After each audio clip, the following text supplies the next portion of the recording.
Hi everyone, I want to welcome you all to our webinar tonight titled Israel and Azerbaijan against Iranian-backed radical religious terrorism, challenges and opportunities for cooperation. Let me introduce myself. My name is Rafael Nabizadeh. I did my master's degree in Israel in Security and Diplomacy program at Tel Aviv University, and I was a fellow at the Irving Cotler Institute for Democracy, Human Rights and Justice. Presently, I sit on the audit committee of the Donna Grassi Center for Diplomacy, who is sponsoring tonight's webinar. And tonight we will hear from 7 speakers, including me, before we have a short time for questions and answers. During the question and answer, during the Q&A section, I will give the questions to the presenters. So if you have questions, write them in the chat and explain to me who you would like to direct them towards, and I will moderate that Q&A section. I'd like to introduce our first speaker of the night, Tarlan Ahmadov, the president and founder of the Azerbaijani Society of Maine. Raised in Baku, Azerbaijan, he has a master's in history from Baku State University. He is fluent in 6 languages. After immigrating to the United States, he worked for over 18 years with the Catholic Charities of Maine as the Refugee Settlement Director, and for the last 6 years as the Refugee Coordinator. We will discuss how Iran threatens both Israel and Azerbaijan. The floor is yours, Mr. Tarlan Ahmadov. Good evening there, and good morning, or good afternoon for here in North America. I am very honored to be here today with you guys. And of course, this topic is very complex. As you know, it's not easy to explain everything within 10, 15 minutes, or even an hour. But I would just go back to, I think, history, because history is really important to know, especially the historical evidences connected Azerbaijan, modern Azerbaijan, and how we've been a part of the Safavi and Qajar dynasty. As you know, in 1499, there's in modern Iran, there was a new kind of kingdom established under Safavi, Ismail Hatay, and today's Azerbaijan was a part of Safavi kingdom. And then Safavi was dynasty had been changed, and the new Qajar came, and they've been in the ruling almost 200 years. And very interestingly, so the kings of that time, Safavi and Qajar's dynasty, they have to be prince of Tabriz, which is the center of Azerbaijan in today's Iran, and also they've been Tabriz, the capital city. So, as you know, between Russia and Iran, there was a war in 1828 under Turkmenchai Act, or treaty. Today's Azerbaijan became a part of the Russian Empire, and the rest of today's Iran become, whatever it is now. So the biggest part of Azerbaijan is in the part of today's Iran, and the 2 provinces, they call this Eastern and Western Iran, Azerbaijan in today's Iran. And as you also know, the Qajar dynasty has been seized in 1920s, and the new Pahlavi dynasty came up.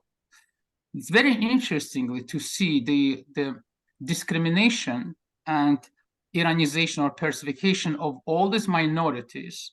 Although Azerbaijan minority within Iran is the largest one, it's about 35 plus million people, they have been pushed to give their identity and all the significance of the culture and everything that connected to Azeris are always being diminished.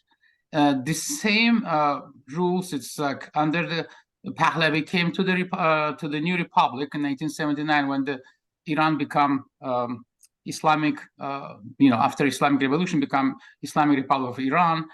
The same discriminatory policy become their governmental policy.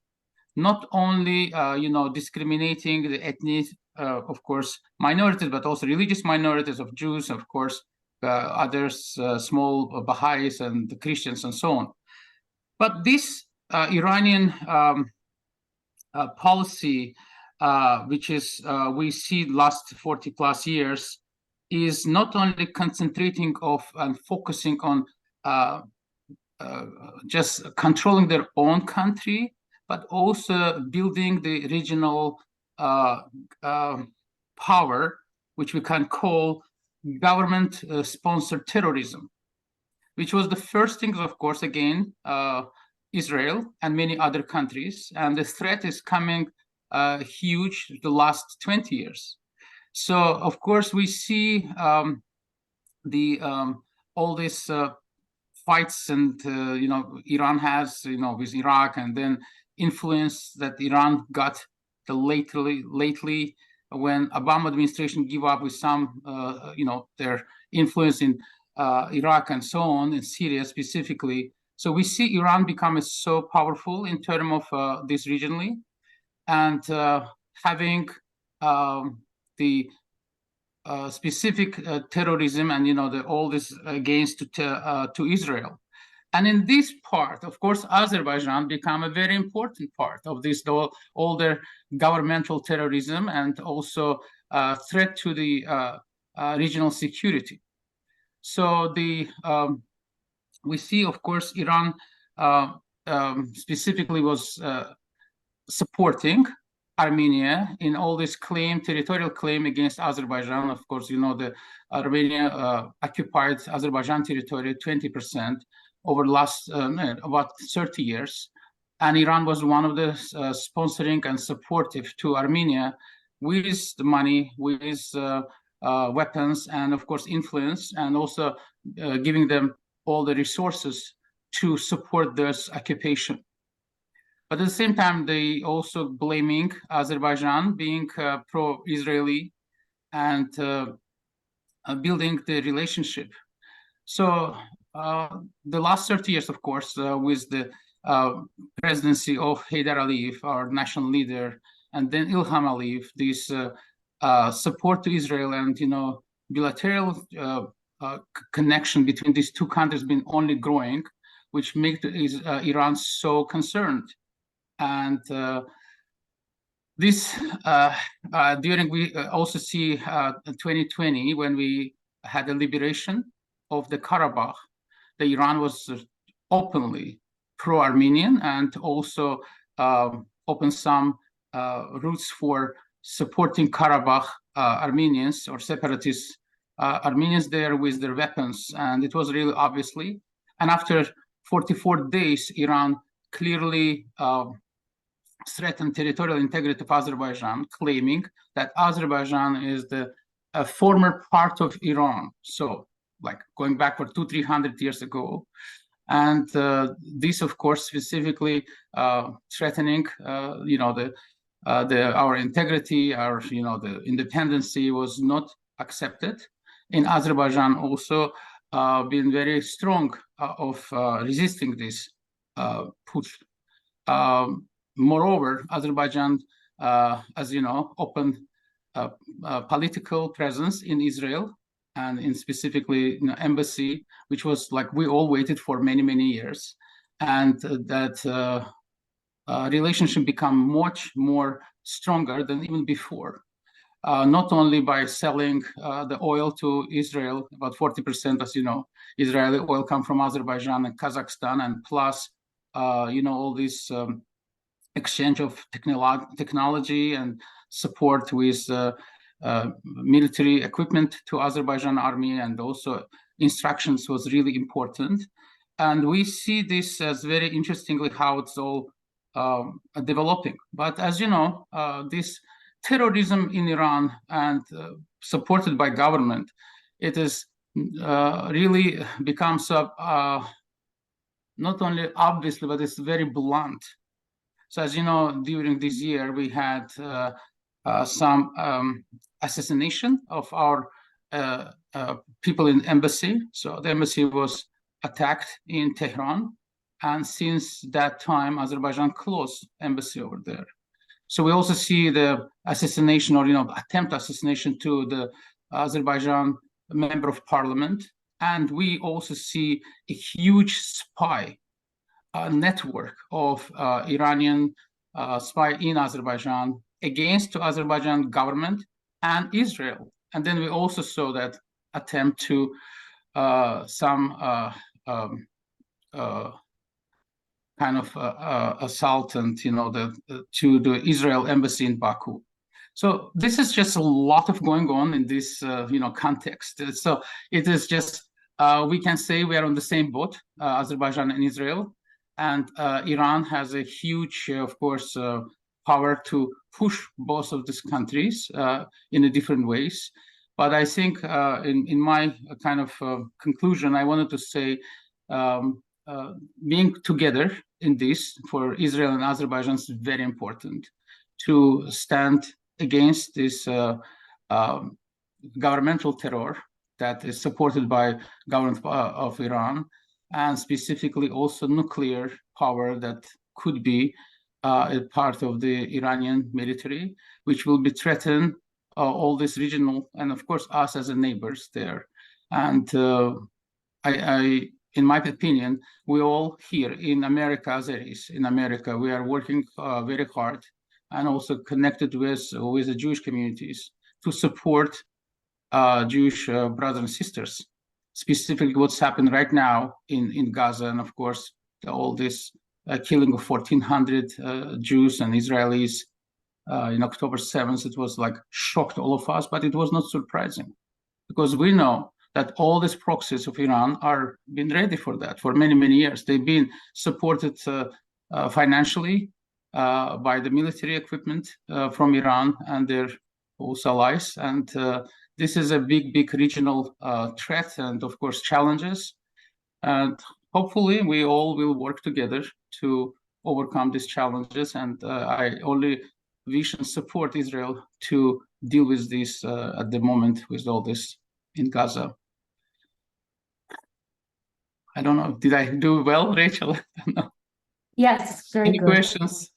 I tried to kind of put together a lot of things, but I think it's really important to really come up from what is happening like 400, 300 years, 300 years ago, and then go to the in the 20th century and then 21st century. And this is really all connected. It's not just like a fact for this time. It's been for many, many years. And just building this all, the power that they against, democratic countries and nations that wanted to live freely, like Israel wants to exist as a free country, the country with a lot of diversity, same in Azerbaijan. And of course, Iran doesn't want to.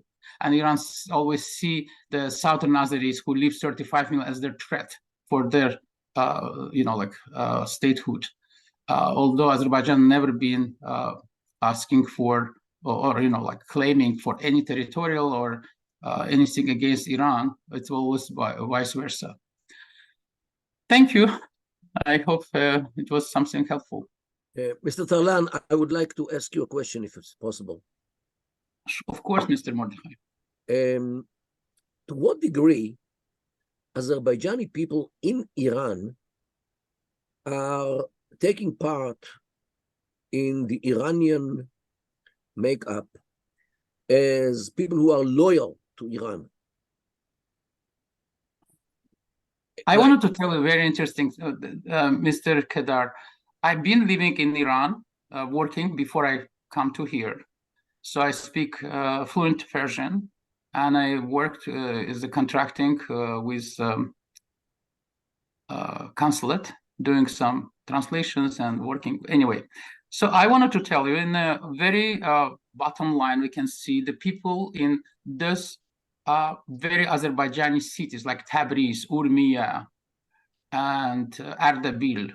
A lot of people are pro-Azerbaijani, and they will be sacrifice themselves for the independence of the northern brothers. But of course, as you understand, the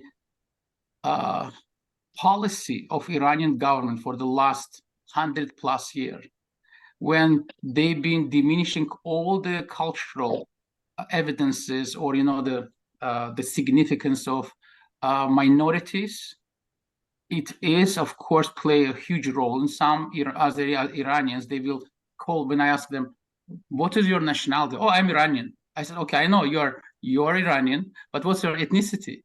"I'm Iranian." I said, "You're Iranian citizen. You're a citizen of Iran. I could be a citizen of the United States, but my, the nationality, I'm Azerbaijani. I am very proud being Azerbaijani Americans. And I would never give my Azerbaijani identity because this is who I am. Like the same thing for my Jewish brother and sister would say, I am Jewish, and they are proud of you. But how you speak Azeri, your mom and dad speak Azerbaijan, you speak also Persian. But he said, no, I'm Iranian. That's how the cleansing, the brainwash for decades in their school system. As you know, they cannot speak in Azeri. They don't have any newspaper. They have no cultural, like any entertainment even. So everything is, as you know, it's very difficult in Iran. So I've been in some. What do they speak at home? But at home they speak Azeri, right? They speak Azeri, and of course the newer generation speak Persian. I've been raised in Soviet Union. I wanted to tell you, of course, born in Soviet Union, raised in Soviet Union, and I saw also collapse of Soviet Union. We also been pushed to speak Russian and forget about our own languages. I wanted to be very honest with you. I started speaking Azerbaijani when I was almost adult. So I see the crash of Soviet Union. So Azeri been in school, so was not so much like a pushed. So we had only 1 hour or 2 hours in a week in the school, and I went to the Russian kind of school. But same things in Iran, but they don't have. But at least in Azerbaijan, we have Azerbaijani school too. At that time, so people make choices. If you want to go to Russian school or you go to Azerbaijan, but Iran, they don't have any choices. Did it answer your question? Yeah, okay, yeah, definitely. I'm so sorry. I've been there for many times and many years, and in Iran, travel across a beautiful country. So nice people, but unfortunately, they are also not able to change anything. And they try, but as you know, there is no appetite. And I always, when I met with the here legislature in America, people like senator and congressmen. I've been last year actually with very interesting delegation from Israel, meeting with some think tank in Washington D.C. So we're talking about Abraham Accord. So there is no appetite against Iran. So there is a lobby, Iranian lobby, which is very connected with Armenian lobby so much here. They are kind of trying a lot to stop kind of anything against, or even sanction doesn't help anything. So there should be like very tremendous fundamental changes in the policy of United States and Canada and so on to change the situation in Iran. They saw that people are died and killed every single day in Iran. Nothing happened. It's just sanctions. Since Qatar is paying people, journalists and politicians, so nobody will act against Qatar's ally. Exactly. And how the American, unfortunately, like the political establishment it's all corrupted in different way. Today we had also heard that they stopped military support to Azerbaijan, and 907, they kind of this is, and they call this support to Armenia 2023. So that's just such a unbelievable act what they do. And we, as a been victim of 30 years of occupation Armenian government, we really now like not victims, like we're aggressors. This is how it is. Everything is, like upside down in this policy, and the foreign policy of the U.S. is just talking about Iran.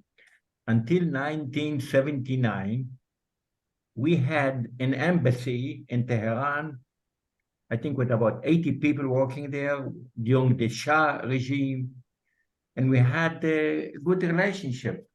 And then what happened? The Khomeini came, this very fanatic religious leader, came to Iran, and everything changed. Now Iran became the enemy of Israel, in supporting Hezbollah, in supporting all other Hamas, the Muslim Brothers. What happened here? Really, are the people of Iran really they hate Israel, or the regime is imposing itself on the Iranian people? What's happening there?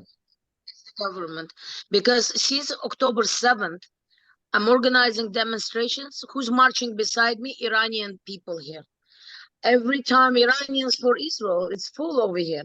And referring back to Canadian policy in reference to IRI, Justin Trudeau refused to declare Iranian regime as terrorist, and it's been discovered that Trudeau's government in the last 8 years, and today, this morning, Pierre Poilievre stated some scary fact. Hundreds of terrorists from Iran are here. A lot of them are active. And a lot of Iranians who are advocating for Israel, their lives are being threatened. It's a serious issue. And Armenians, referring to Azerbaijan being an aggressor, referred Israel in the same situation. And the scary fact is, Armenians are using Jewish platform. When I tell Jewish people here that Armenians are behind pogroms in Babylon, Ottoman Empire, Armenians are the creator of Arafat. Armenian created Hamas. Armenian general that they glorified is there ordered to slaughter 180,000 Jews. Armenians buried 5,000 Jews alive in Guba. Liberal Jews look at me and say, what are you talking about? You're from Azerbaijan, that's why you're saying that. I said, it has nothing to do with me being from Azerbaijan or anything else. These are the facts. Israel and Azerbaijan are exactly in the same, like a woman raped with the bloody crotches walking, they're parading them around, and they're saying that, oh, this didn't happen. I mean, where are the people who to advocate? Where are the people who advocated for women of Khojali? Children, 11 years old girl being raped by Armenian Dashnagli. You need to read Zori Balayan. The same thing, Hamas in Armenia. And few days before October 7th, Armenian Asala Dashnaks said, no Jew will walk safe in Israel. How can Jews don't realize the correlation between Armenian and Hamas and Hezbollah? When are the Jews going to wake up that these are the Amalek, the Trojan horse that Jews are embracing and allowing them? By the way, Armenians have never opened their archives claiming genocide. Look at their census. Look at their stats. And second of all, during World War I, everybody was being killed. And when the Dashnaks made a deal with Russia, they were killing Jews, Kurds, and Turks. And where is this thing comes from? Cutting the pregnant woman's stomach and getting the baby out. That's Armenian style. That's what it is. And when they were exiling to Iraq, Turks were taking them to Iraq. It was the Kurds mainly who killed Armenians. It was a massacre. What happened to them was incredibly horrible. But it was not genocide like for Jews. We were killed because we're Jews. And Armenians have never opened their archives. Somehow they managed to convince the world, just like Palestinians convinced the world that there's a Gaza genocide. People are sleeping. People have lost their logic. And they don't really have independent thinking. Honestly, they don't do their own research. Esther, I am 100% agree with you. If you see behind me, the question and answer building is supposed to be at the end, not now. There's supposed to be order with the Because I have speakers. to introduce our next Yeah. speaker. I apologize, but I have to That's introduce our next not a speaker. problem. I just wanted to say, the Esther, you're right. I am telling my Jewish friends in here in America that I am more Jewish than they are because they believe all this media. And if you see this behind me, it's from Haifa. Baha'i Garden. So what I just wanted to add one sentence, this radicalization, an expert of the Islamic Shia, radical things to Azerbaijan been for the last 30 years. Many Azeri young people has been taking, introduced to the Qum, which is the center of religious Shiism in Iran, and they brainwashed and sent back to Azerbaijan, and they are working against the Azerbaijan nation government. They wanted to change to the reality to whatever it is in Iran, but we are very strong. We are not going to allow this because we are a very open, free country. Thank you. Sorry, Rafael, for long No problem. discussion. So our next speaker is prominent Middle East scholar, Dr. Mordechai Kedar, who is a member of the board at the Dona Gracia Center for Diplomacy. Dr. Mordechai Kedar was born in Tel Aviv, and he's an expert in Israeli Arab culture. He served for 25 years in IDF military intelligence. He holds a PhD from Tarlan University. Dr. Mordechai Kedar is fluent in Hebrew, Arabic, and English. He is going to discuss the sexual violence Hamas committed against Israeli women and draw parallels to the Yazidi genocide. He will also speak on Iran's role in this sexual violence. The floor is yours, Dr. Mordechai Kedar. Well, sexual violence is not unique here in the Middle East. First World War, Second World War saw the same things in Europe, in other parts of the world. Japan actually was trafficking Chinese women as part of the war against China, or occupation of parts of China. The Japanese did it. The Russians were practicing in Africa, in many places, Biafra, Rwanda, Darfur, in Sudan. Sexual crimes against the people who were defeated is well-known practice in many cultures, and I would even say most of the cultures of the world. You say, you know, in English, vow to the defeated ones, or to the people who failed in the battle, and this is what happens to their wives, to their children, to the girls. It is, I would say, almost a global phenomenon. However, and here we come to the however. In Iran, it became like an art.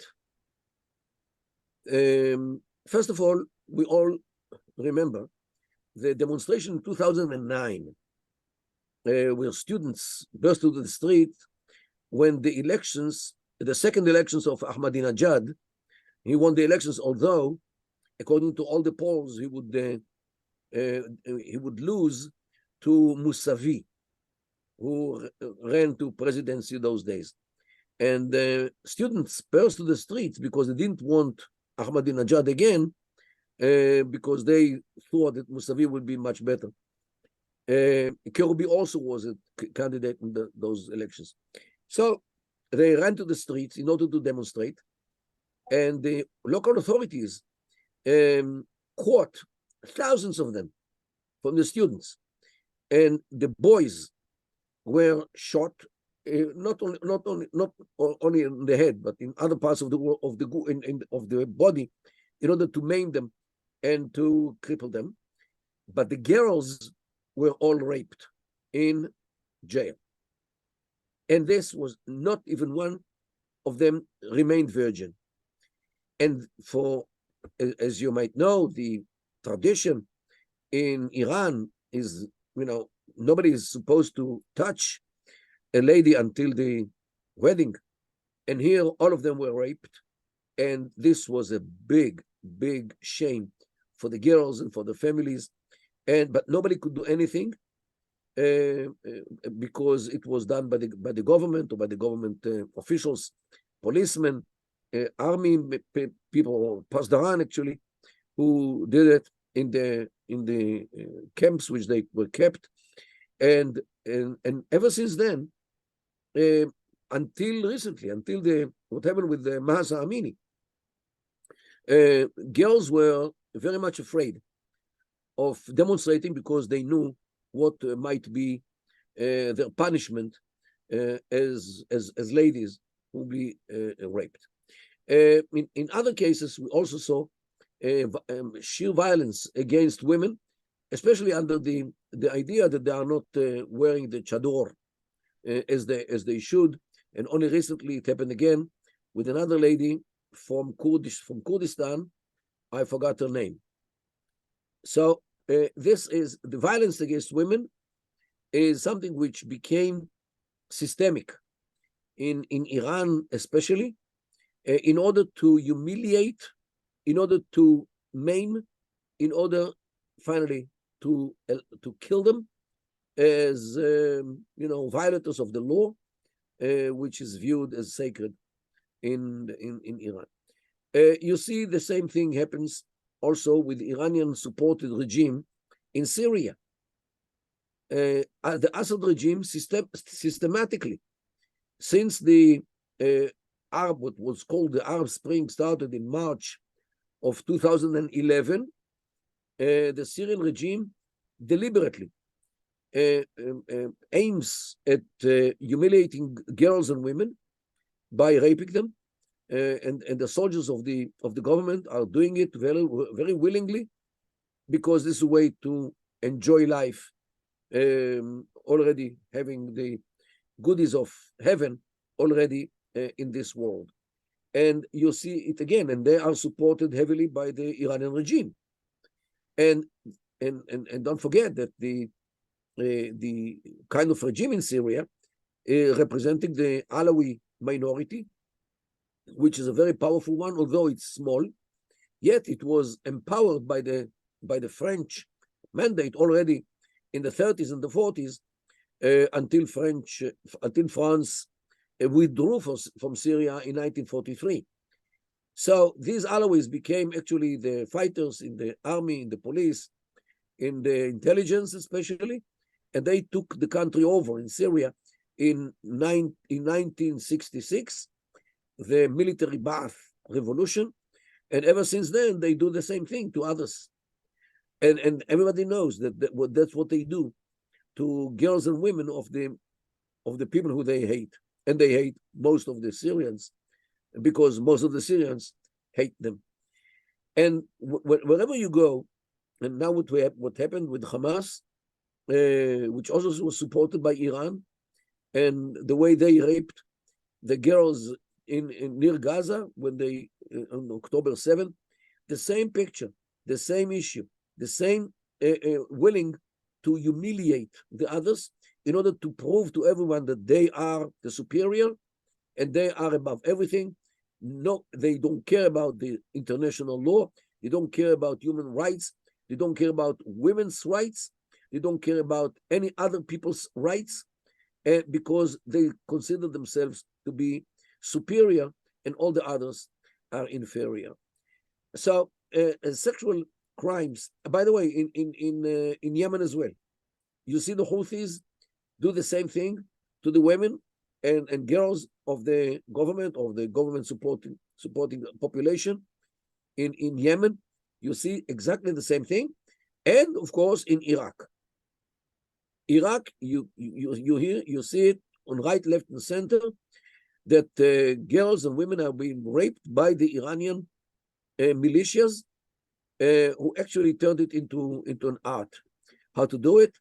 And this is devastating, because, you know, the matter of virginity is very important in the Middle East, while the Iranians definitely are targeting exactly this in order to humiliate the people and to break their soul and their morale, and to target the most sensitive nerve in the Middle Eastern culture, which is the virginity of the girl. And since the Iranians view the Arabs as inferior anyway, so they feel that they can do whatever they like to Arabs and to other minorities. And in Iran, I heard the same things about in Balochistan, what they do in Kurdistan, and definitely I would say the Persians in general are those who see themselves as sitting on the top of the world, and all the others are under their feet, under their shoes, and therefore they allow themselves to do whatever they like, especially sexual assault on whoever they like. Therefore, I think these things should be exposed. And unfortunately, people do not talk about this, because they could talk about the persecution of minorities in Iran, the Azerbaijani one, the Kurdish one, the Arab one, and the Ahwaz, the Baluchi, the Turkmens. Everybody talks about human rights and political freedoms, which are being violated in Iran. Yet, people try to refrain from talking about sexual crimes, because, in my humble view, it's not politically correct to talk about this, because you actually say that all the others actually have lost their virginity and are defiled and all these things. It's not nice to talk about these things, because people think that the girls who went through this atrocity, they actually do not want to speak about this because they want to suppress this event from the memory. I think it's wrong. Just look at this wave of Me Too. Me Too actually put many women out of the closet in order to expose what was done to them, how they were abused, how were they humiliated, how they were raped, and how were they were target of sexual assault. And I think that it's time that all those who suffered from the Iranian mindset, which appears in many other places, like in Gaza, what we saw, near Gaza, this should be exposed. This should be, out there, because if there is something which might bring damage to the Iranian image, is this. Because as long as they oppress people, people could say, hey, the others are terrorists. As long as they, oppress, cultural rights of other minorities, so, okay, we Americans might do the same thing because we want everybody to speak English. Okay, but when you talk about sexual offenses, there is absolutely no way to justify it. Nobody will justify it. And if we, the targets and the victims of Iran, if we expose the systematically usage of sexual assault by Iran and its allies, like Hamas, this can make a change, because nobody would dare to justify it. Even those who are not usually with Israel, or even those of the intersectionality in the United States of America, even those who would justify what Iran is doing here and there, nobody would dare to say anything positive about sexual offenses. And this is why, in my humble view, we can use it against Iran and expose it, and not only and emphasize on this issue, because this can bring the change in the world attitude to Iran. By the way, whoever reads the Bible, the last chapter on the Bible, Cyrus, the king of Persia, of Iran, said, in my dream, God came to me and told me to send people to build the second temple in Jerusalem. Yeah. He got up in the morning. He has to do something. He sent Ezra and Nehemiah. He sent them to Jerusalem. He told them, please build the second temple as God ordered me to do. And they did. So that was Cyrus. Now, in Iran, Persia, Iran, look what's happening.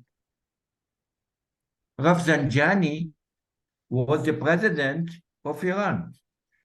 And one time, I remember about 15 or 20 years ago, he said, we heard about Israel with the nuclear power. If they use nuclear power against us, they can destroy some part of Iran. But Israel is so small. If we use nuclear power, we can annihilate, destroy all Israel. This is what they think people. So the policy today of Israel and by the United States, we never let Iran have nuclear weapons. I would like to, I apologize, but I have to introduce our next speaker. Unfortunately, far too many people outside of Israel have been in denial of Hamas atrocities and crimes against humanity against Israeli women and girls on October 7th. others like Hamas have been justifying it. So our next speaker is Esther Halevi, a prominent Azerbaijani Jewish activist in Canada who has been organizing numerous pro-Israel demonstrations in Canada, and she will discuss how Armenia views the October 7 massacre and the subsequent Hamas-Israel war. She's a political lobbyist for Israel, independent lobbyist, and the representative of Azerbaijan and Canadian Jewish community, anti-war and anti-poverty advocate, creator of one of the largest advocacy groups for survivors of coercive control and domestic violence. The floor is yours, Esther Halevi. You forgot to mention demonstrations for Azerbaijan during the war. You were right there in the live chat with me. Basically, I have always been saying the correlation between what's going on in Azerbaijan and Israel is the same thing. What scares me the most in radicalization of Azerbaijanis who lack education, Iran managed to brainwash some, I would say at least 20% of Azerbaijanis. And since October 7th, I received incredible support from Azerbaijanis, incredible. And I think one of them, Canadian, I think Yashar is here. He is one of the members of Azerbaijani community from southern Azerbaijan. He joined the meeting as well. He's not a speaker, but I got a lot of support. But what I read from some other Azerbaijanis is quite scary. What scares me the most is that they identify more by their religion than by their cultural identity. And I would say that it's very disappointing. Iran needs to be completely destroyed in terms of the government. Iranian people, I always talk about government, never the people, because I receive a lot of support from Iranian people. They march with me. Just on Sunday, we had politicians, people, well, many of them actually get death threats. There is a Imam Tawoudi, is a Imam of peace. Actually, he was born in Iraq, but he spent quite a bit of time in Iran. And I've been talking to him, actually. He is one of the head of Islamic Council of Canada. And he's planning a trip to Azerbaijan. And I'm invited by a bunch of other imams. Surprisingly, that Jewish woman going on a peace trip to Azerbaijan with a bunch of imams. What I wanted to say is that what we need to do is we need to show the world Armenian propaganda is very similar to Palestinian. It's all based on a false propaganda. I saw that during the war. Even the Jews, I mean, we have a one Milli Majlis politician. Her name is Nigar Argapay, I think. She always says to me that your restaurant became the embassy central for Azerbaijan. And I talked to thousands of customers who don't even know where Azerbaijan is located on a map. Very important education for us Jews take part introducing Azerbaijan, the only country in the world. People are marching on the streets of Toronto and screaming death to Jews. It will never happen in Azerbaijan.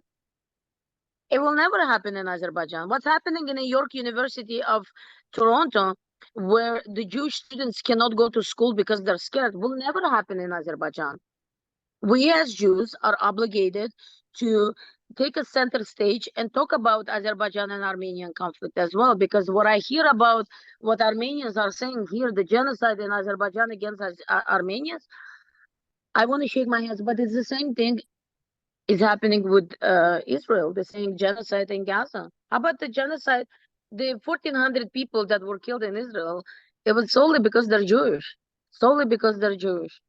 I'm glad that we're having conferences like that between Israeli Jews and Azerbaijan. We should continue. And Rachel, thank you so much for organizing this. And I'm always happy to be part of any of that arrangement as a speaker.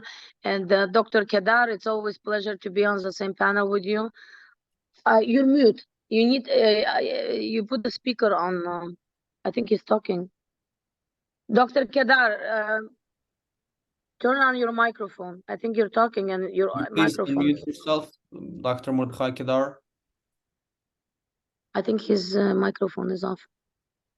Dr. Kedar met me around 20 years ago in Toronto. I don't remember how many. I think in 2008, and I think he forgot. But thank It's you very always much, nice. Esther Mordechai, for an excellent speech. And we are proud that the Jewish people live here in peaceful conditions, in harmony. There is indeed a Jewish-Muslim coexistence in Azerbaijan, and we are proud of this coexistence. And By the thank way, you going very back much to for Tarlan, supporting I us. actually spoke Azerbaijani from birth. And so did 90% of Kafkazi Jews. I know Azerbaijani fluently without even an accent, just like I know Kafkazi. And it's always been, and my nephew, Roland, who I'm extremely proud of, the same. Actually, you might know him. He did an interview with Alan Dershowitz. Yes. Amazing interview with Alan Dershowitz. Anyway, go ahead. After listening to you all about Azerbaijan, you convinced me already to go and visit Azerbaijan. Must. I have to go. Mordechai, you go with me to Azerbaijan. I went there with Jewish journalists on in last November. They were shocked. They were shocked. It was a good experience. I think you should. Yeah, So exactly. our Raphael, next speaker Mana Matsami.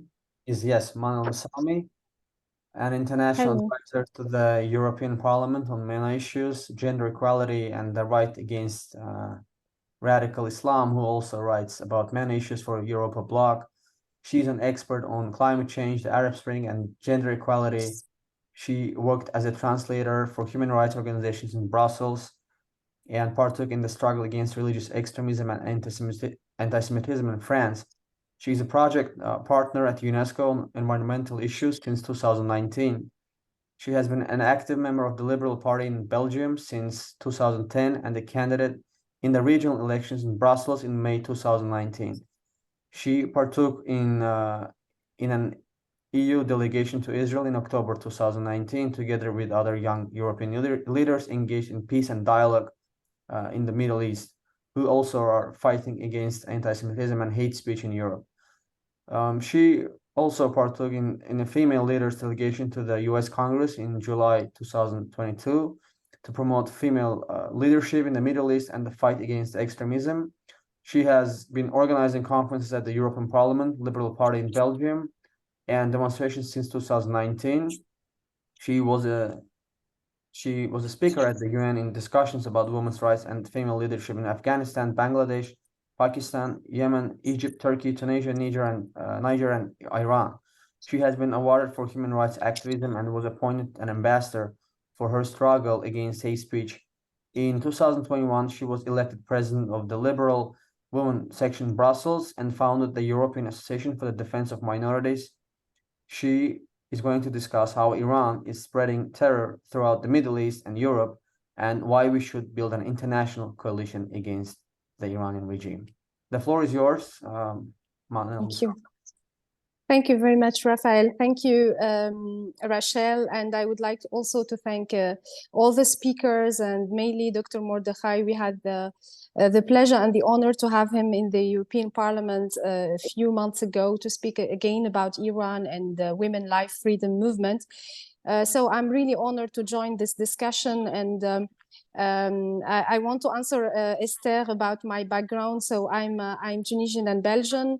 And I worked with a lot of organizations regarding minorities, especially the Arab Ahwazi, the Azerbaijani, the Turks, and the Kurds, regarding the situation in Iran. So my speech today is about how Iran is destabilizing peace and security in the Middle East, but also in the European Union through the proxies and also through spying and also let's say doing a lot of surveillance regarding the dissidents, political dissidents, especially who are engaged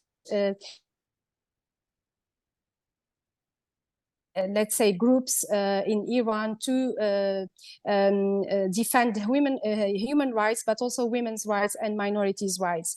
So is Iran beneficial for the European Union and the free world? The answer is no, because Iran is one of the key destabilizing actors in the Middle East.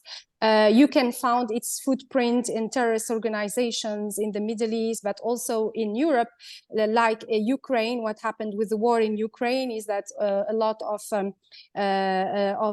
arms were, let's say, sent from Iran to Ukraine. I mean, to make bombardments in Ukraine. It causes pain for people in that region and creates refugee crisis in so many countries of the region. But also Iran makes a threat to Israel and also to the Middle East through its proxies. We have the Houthis in Yemen, we have Hezbollah in Lebanon, we have Hamas in Gaza. So all these proxies are doing and creating destabilization in the Middle East. So making atomic bombs threatens the security in Europe, in the doors of Europe, in Ukraine, but also we witnessed also the policy of Iran regarding minorities and women and the women life freedom movement, and what happened to Mahsa Amini, and also what happened also to so many other Arab Baluchi, Kurds, dissidents who were, let's say, kidnapped and held as prisoners and then executed in Iran. So what can we do? What is the answer to all these human rights violations, to all this, let's say, persecution of minorities and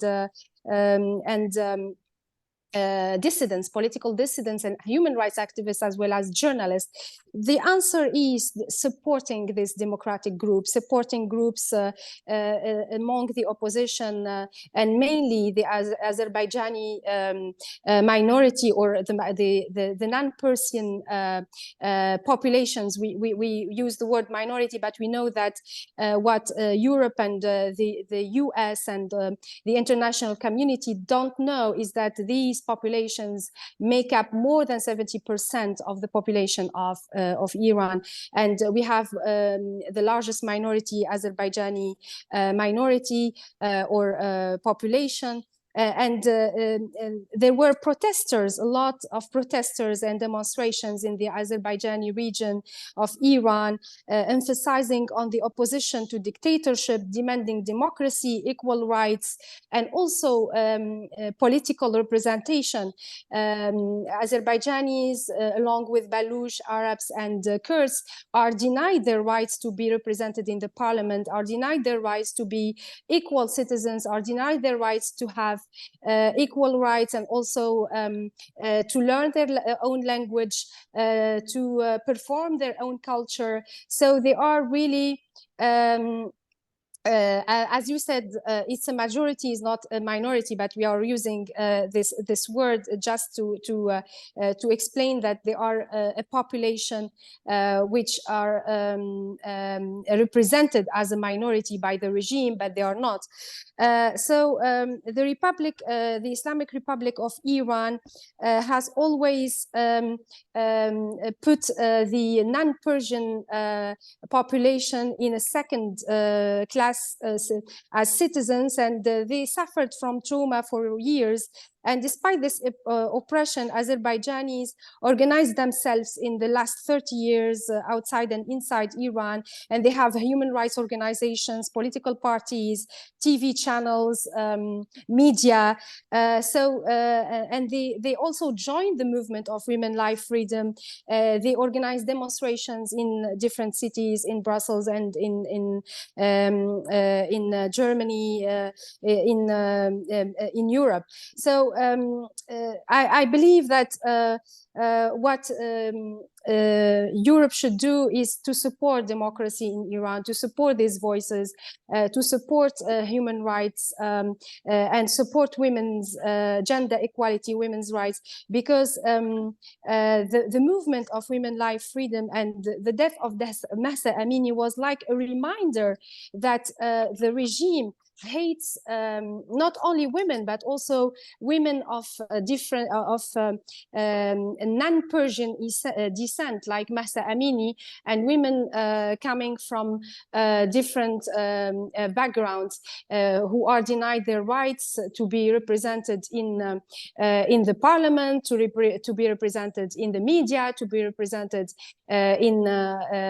also in human rights organizations, and any cultural activists are arrested, persecuted.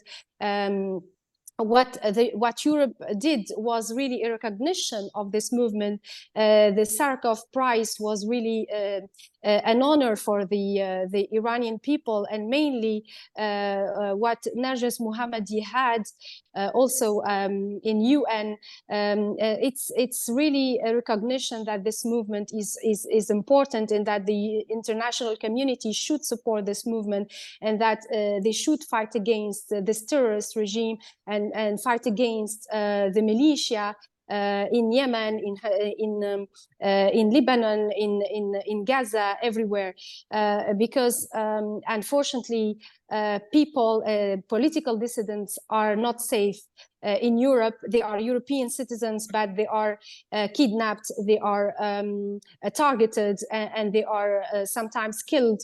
And we witness so many cases in which all these political dissidents are targeted and killed and persecuted. So we should stop this persecution. We should call international organizations to stop this this ethnic cleansing, because it's an ethnic cleansing towards non-Persian populations in Iran, and give them equal rights, give them equal representation, political representation, and equal rights to women, and no to forced hijab, and women life freedom.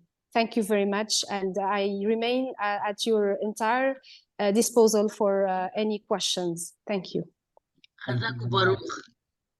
In Hebrew, Chazaku Baruch means the strength to you and to your words, and as one feminist and as one woman's rights woman or advocate, I admire you and I'm honored to be on the same panel. I dedicated my life.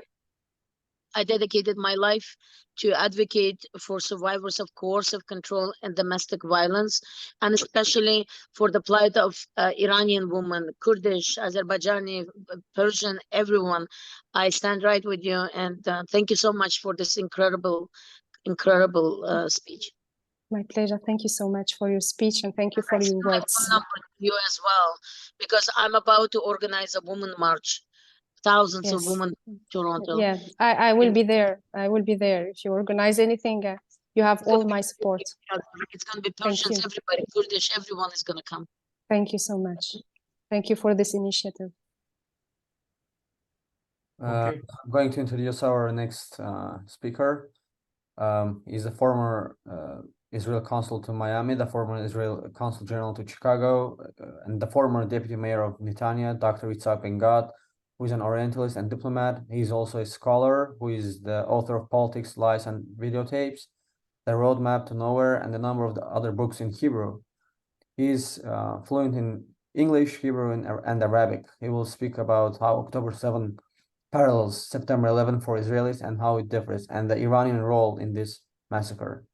The floor is yours, Dr. Yitzhak Ben-Gad.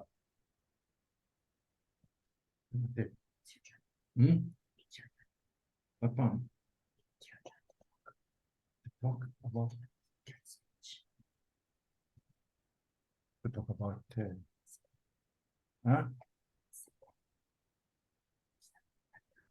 לא שמעתי, הבנתי. בכולם, בכולם.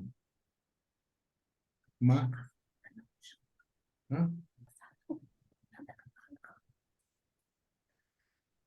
Well,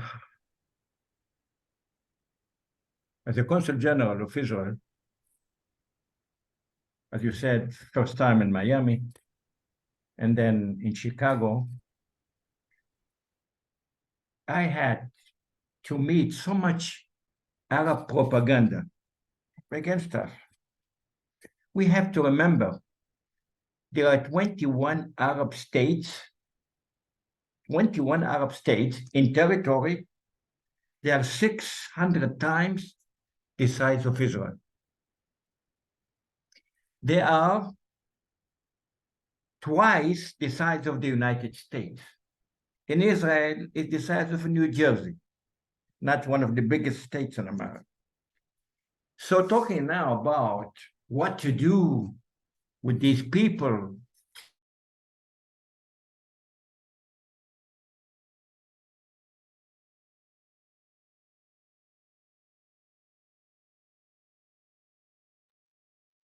Rachel, you put yourself on mute. Could you please unmute yourself?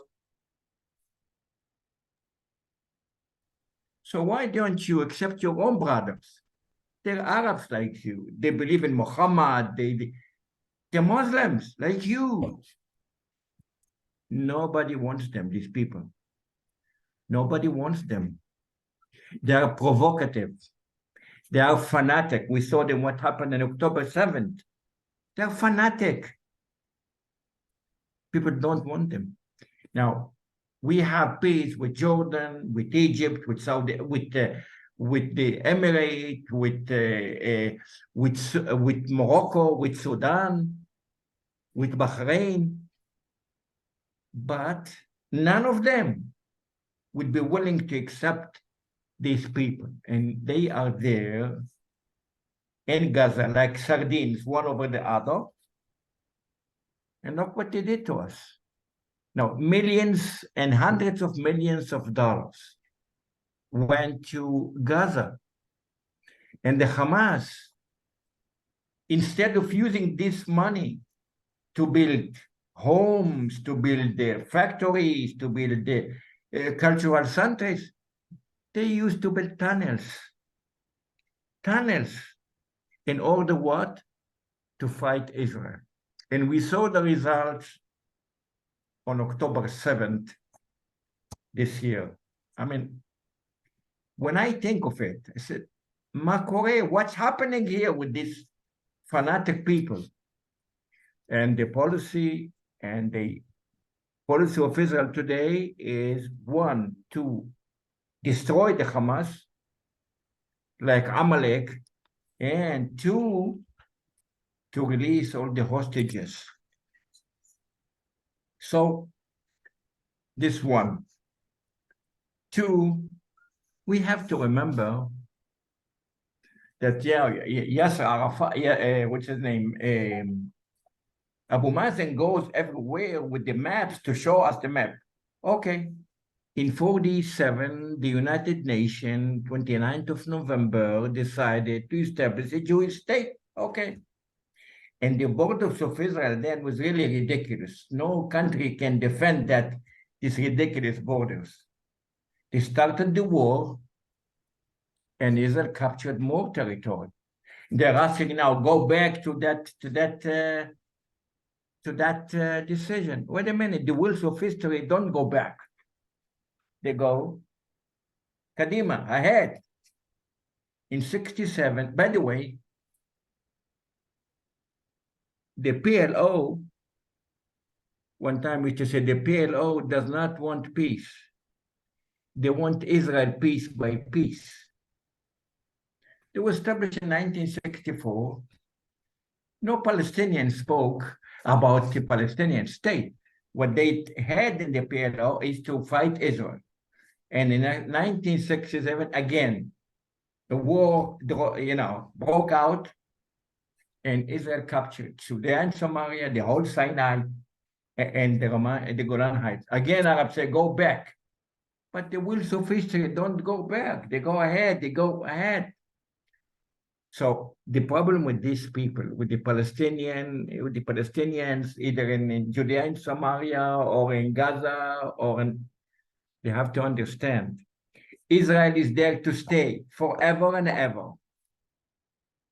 And if whoever fights us will pay very high price, like Hamas is paying now in Gaza. Look what they did, these people to Gaza. Look what they did. Look what they did. They're holding, women, children, and an infant for 10 months old. as hostages. These people may have no human rights. These people are, I won't even compare them to wild animals, because wild animals attack when they're hungry, they want to eat. These people are killing Jews for the sake of killing. So what to do with these people? And I know that the Israeli people are opening their eyes to see who is the enemy. He's the enemy. I believe even the people who have left views about to live in peace with them, to establish a Palestinian state in Judea and Samaria and Gaza, they're opening their eyes. Wow, what to do? You know, there is a story about Moses, Prophet Moses was asked by God, where do you want to have your state? You know, we used to stutter. Instead of saying Canada, he said Canaan, and we got stuck in Canaan with the Palestinians here in the land of Israel. Okay, what else? Raphael. So, thank you very much, Dr. Itzhak Ben-Gad. Our next speaker of tonight's webinar is Rachel Abraham, who is the CEO of the Dona Gracia Center for Diplomacy and an Israel-based journalist. Born and raised very close to the White House, she moved to Israel in 2009 and has been living in the Jewish state ever since, where she became the author of Woman and Jihad, debating Palestinian female suicide bombings in the American, Israeli, and Arab media. She is also working with the publishing house in the United States to publish a new book about rape. Abraham has a master's degree in Middle Eastern Studies from Ben-Gurion University and a BA in Government and Politics from the University of Maryland at College Park. She will discuss the parallels between the Khojaly genocide and October 7 and how this led to Azerbaijan's support for Israel during the present war. The floor is yours, Rachel. Thank you, Raphael. On October 7th, 2023, 1,500 Hamas terrorists invaded Israel by land, sea, and air, massacring innocent youngsters at a music festival, burning people living in border communities alive in their homes, decapitating babies, and raping numerous women. Simultaneously, Hamas fired thousands of rockets into the Jewish state.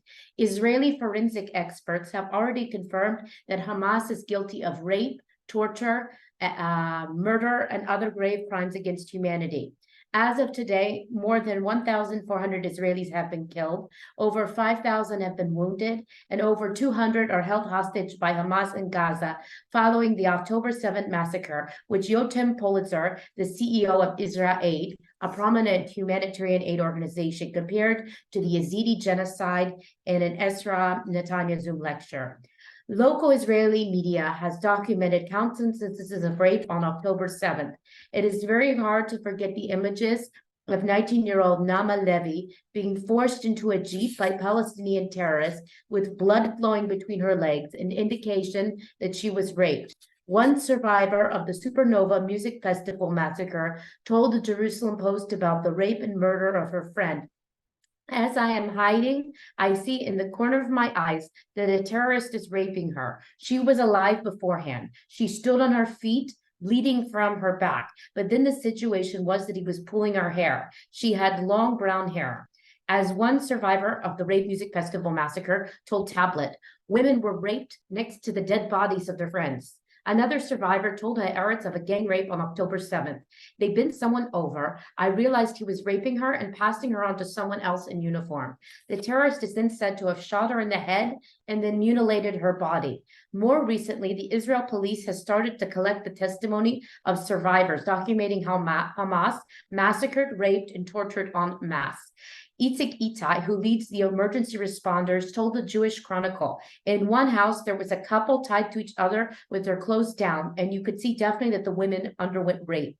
When she is naked, face down, and her clothes had clearly been taken off, not by her, that is a woman who underwent rape.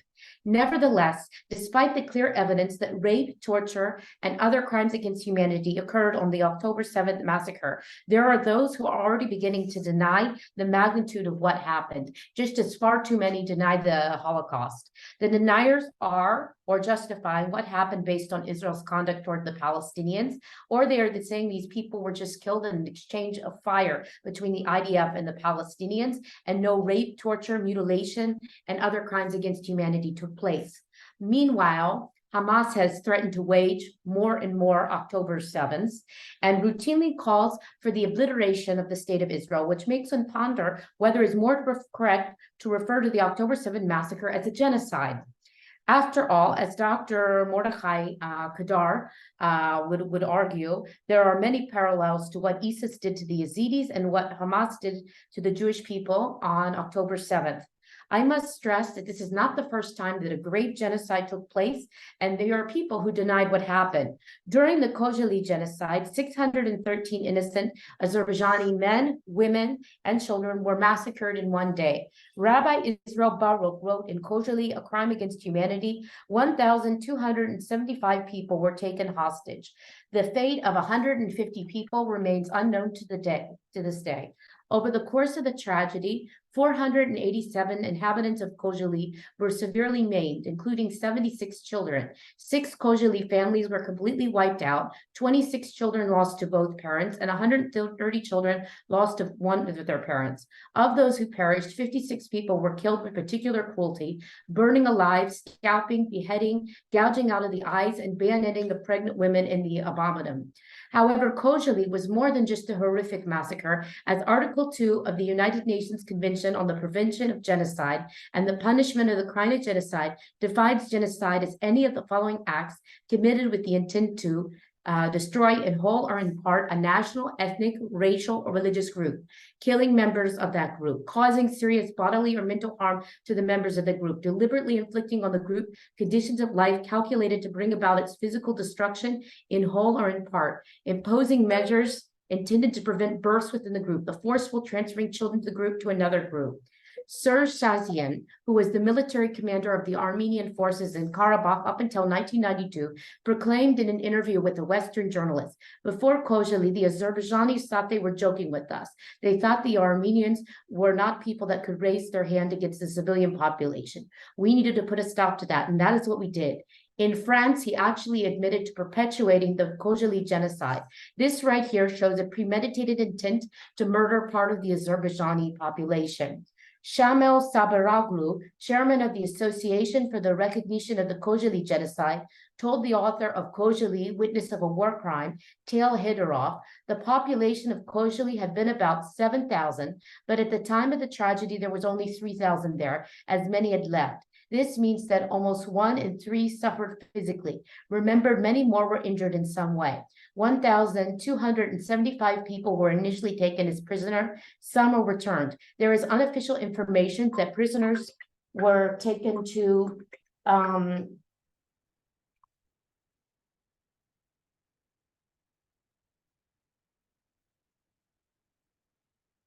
sorry about that.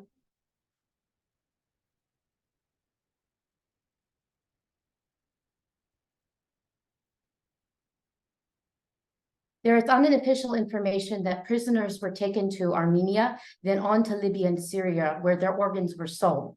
Haydorif wrote, according to the testimonies of the inhabitants of Khojaly, who were captured and then exchanged, and also defenders of Khojaly, men were subjected to beatings. There is also evidence of rape, including of minors, confirmed by doctors in Baku and Agdam.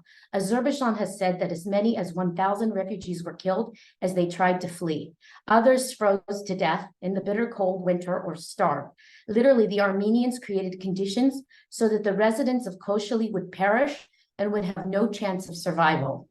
Huseynov Kolovov, a survivor of the 1992 massacre, told the Turkish media, they tortured me for 8 days. They tortured little children. They beheaded many people, burned people that they tied to logs. They raped women. According to Raul Lower-Contreras, murdered in the mountains, the testimony given by Jordana was particularly shocking. She was bound to a chair and slapped and hit time after time. One of the soldiers lit cigarettes for his comrades, and they took turns burning her legs with lighted cigarettes. They beat her with a metal stick, which was probably a pipe. When his arm was tired, another soldier took the pipe and continued to beat her. A soldier mashed his boot onto her face, and then she was gang raped in front of the prisoners until she passed out. However, to date, there are many who are denying the magnitude of the Khojaly genocide, just as people are beginning to deny what happened on October 7th today. Interestingly, Iran played a major role both in perpetuating the October 7th genocide and in supporting the ethnic cleansing of Azerbaijanis from the Karabakh region and the 7 Azerbaijani districts in the 1990s. For this reason, Azerbaijanis have demonstrated much support for Israel during our war against Hamas, as they themselves remember what the Armenians did to them during Khojaly and have much sympathy. This is why the famous flame towers in Baku lit up in the color of the Israeli flag, and the Israeli embassy in Baku was flooded with teddy bears, flowers, and candles by Azerbaijani people who mourned with Israel on October 7th. Azerbaijani MP Rasim Musebele told The Voice of America, "We strongly condemn the attacks that resulted in the deaths and injuries of a large number of civilians. In these difficult times, we stand with Israel." The Working Group for Azerbaijan-Israel Interparliamentary Relations issued a statement saying, "We condemn unequivocally in the strongest terms the wide-scale attacks against Israel from the Gaza Strip, accompanied by indiscriminate rocket strikes targeting civilian infrastructure objects, population centers, and civilians." They added, "We stand firmly with Israel in these hard times." Meanwhile, the Azerbaijani government continues to supply Israel with 40% of its oil needs at a time when oil cannot be more critical, and even sent over some ambulances to help the Jewish state. While the Azerbaijani people have demonstrated their support for Israel during her hour of need, the Armenians have not. In fact, the Palestinians and Armenians have a long history of cooperating with one another. As Michael Gunter noted about the Armenian terror organization Azala, which targeted Turkish diplomats in the 1970s and 1980s, a Spanish journalist, Jose Antonio Gurian, who came to know the terrorists after being maimed by one of their bombs, wrote that Hagab Halkapian, the leader of Azala, was a 24-year-old of Lebanese descent in 1973. Black September chief Ayad Ayad had helped him form Azala in 1975. Soon after joining the Palestinians, Hagopian found himself within the ranks of Wadi Haddad's splinter PFLP, which was George Bath's faction in the PLO. It was during his activity with Wadi Haddad that he gained most of his experience, developed many personal friendships with Palestinian leaders, and began to mimic the organizational and military tactics of Wadi Haddad, which intentionally caused innocent victims harm and thus served to discredit the Palestinian cause as terrorists.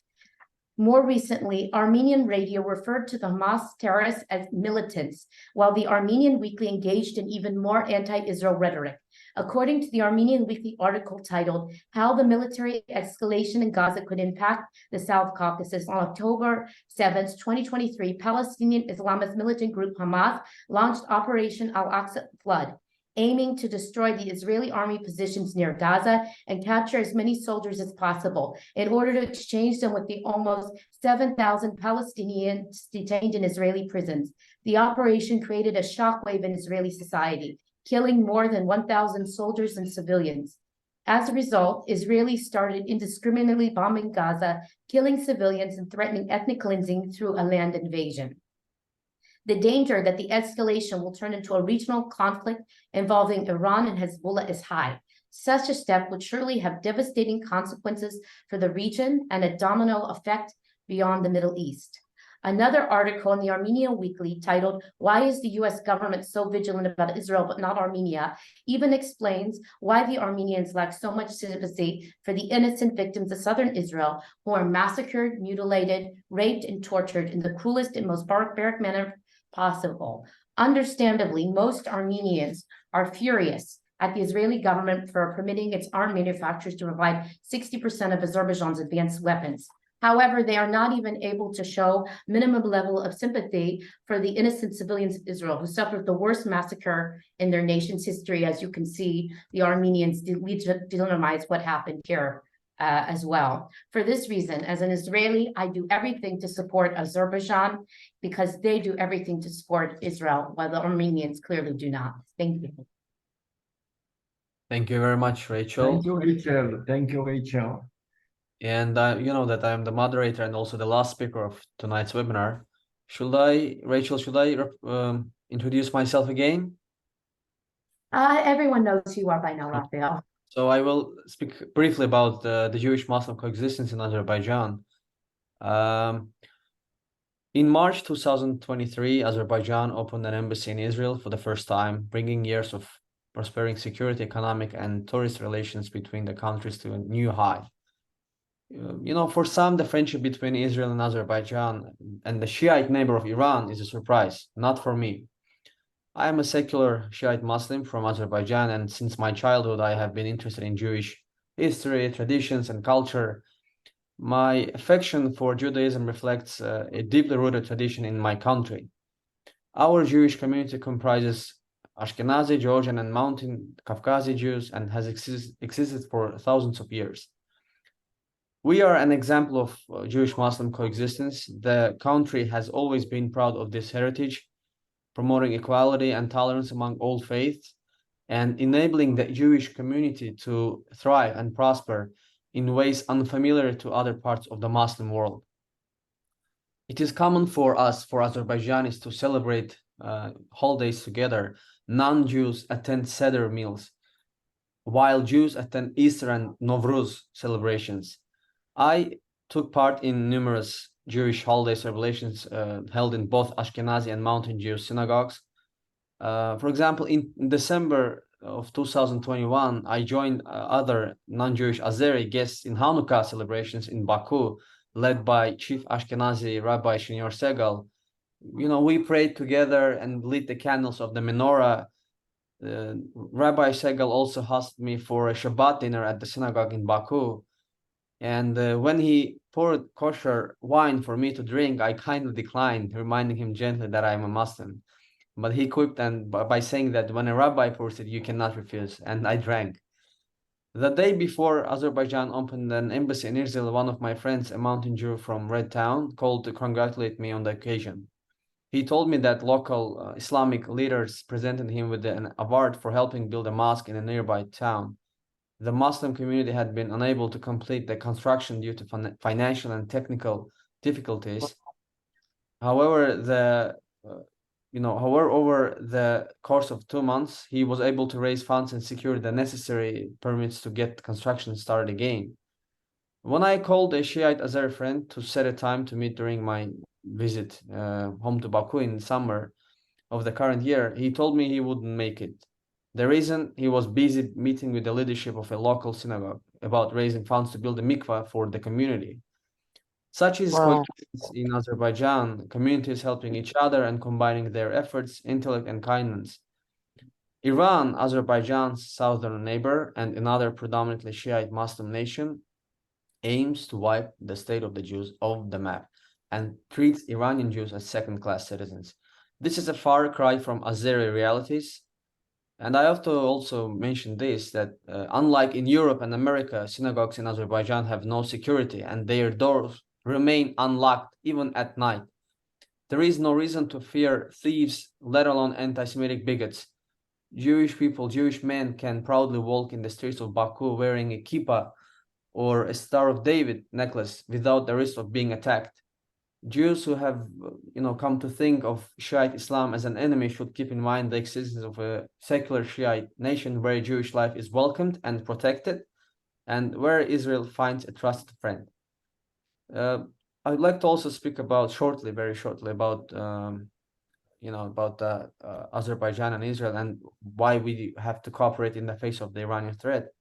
Of course, it is in the interests of both Azerbaijan and Israel to cooperate in the face of the Iranian threat. First, our embassy in London in August of 2022 was stormed by a radical religious group. After bursting into the embassy building, the group raised religious flags and chanted radical slogans on the balcony of the embassy building. And then local police intervened and the group members were escorted out of the building and detained. Around 10 people have been arrested after a gang of protesters stormed the Azerbaijani embassy in London. Then our embassy was attacked by an armed man. He was armed with a Kalashnikov rifle. And our embassy was attacked on the International Day in memory of the victims of the Holocaust on 27th of January. The head of the security at Azerbaijan's embassy in Tehran was killed and 2 guards were wounded in a shooting attack. After this attack, we evacuated our staff from the embassy. President Ilham Aliyev strongly condemned a terrorist act against our embassy in Tehran. The Israeli embassy in Baku was targeted in July, in summer of 2023 of the current year. And it was targeted following Israeli Defense Minister Yoav Gallant's visit to Baku. This is precisely what the Iranians sought to threaten with their planned attack on the Israeli embassy in Baku in summer of the current year, which was fortunately thwarted in time. And the thwarting of this terrorist attack on the Israeli embassy underscores the importance of robust security measures and effective intelligence cooperation. This kind of attack was shocking. At the same time, it is not surprising. The Iranian government is always targeting Israeli citizens and its embassies abroad. At the end, I would like to say that we are proud that Azerbaijan is allied to the Jewish state, and we are proud to call Israel our trusted friend. Thank you very much. Rachel, I'd like to open the Q&A section, questions and answers. If anyone has a question, so there you could address it.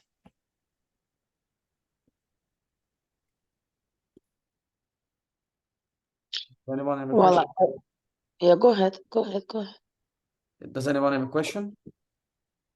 I just wanted to say is that I watch you I follow you on social media, and you do an amazing work, and the very bright, clever young man that I'm very proud of. And it was a very good introduction, that whatever you presented. And I think rather than meeting over the Zoom all the time, I think we should organize a trip to Azerbaijan. It would be incredible. As for me, the women's issues are very dear to me. I'm very passionate about it. And my trips, I would not want to address that. Overall, Azerbaijan is very modern, and women are working, and a lot of progress, a lot of progress. I mean, the suburban areas is something else. But I have to say is that I'm very proud of the fact that I come from Azerbaijan. If I have to be born a Jew again, I would definitely want to be born in Azerbaijan. I mean, how many countries can you see in Muslim countries? Do you see the richest man in Azerbaijan is a Jew? I mean, he's related to my ex-husband, but that's beside the point. I think we should organize a trip to Azerbaijan, definitely. Thank you very much, Esther Mordechai, for your kind words. And of course, it would be a pleasure to host an event in Azerbaijan. I've been to Azerbaijan 5 times. I'm ready to go a 6th. The situation in Iran now. Do we see sometimes people running away from Iran, crossing the borders to Azerbaijan? Could you repeat? Yes. I know some people in Canada. I know some people in Canada who run from Iran to Azerbaijan, and those are political refugees. Yes, they're quite few, and Azerbaijan protects them. There's also And from there they go to other countries. There's also been people trying to infiltrate, like Iranians has been sent over the border to help the Armenians all the time. All the time. Esther, are you in Canada? Yeah, that's where you and I met in 2008. You are still there? I'm still here. I'm contemplating of moving to Israel, but that's something down the road. But I'm in Canada 35 years almost. Okay, I will need to contact you privately. Rachel, can you send Dr. Kedar my phone number? A pleasure, a pleasure. Thank you so much. Actually, I'm gonna send it to him in the chat as well. Actually, I'm gonna send it in the main chat, my phone number, if anybody wants to contact me. I don't know Canada's code, but I'm just gonna put the phone number and It's you figure it out. +1. Yeah, I did, yeah. My numbers are high in name of God with 18 and 26. Canadian. You wrote it in the chat. You see. Yeah. I Anytime. also want to say something in conclusion, that I was with former Israeli Communications Minister Ayub Kara when we were at the Azerbaijani-Iranian border, and he gave the middle finger to Qassam Soleimani when he was still alive. And I was the one who did the video of him at the border giving him basically the middle finger. Ayub sends me so many messages. I have him on WhatsApp. He's always helpful with a lot of information as well. I know him pretty well as well. Thank you so much for coming, everyone. Thank you Thank you. for joining us. Thank you so much for arranging it. My And pleasure. let's meet in better times. Amen, amen. And Ilgar, please feel free to contact me. Send me a message on WhatsApp. I think we can do a lot for. Close the recording, Raphael. Okay. Bye, Manal.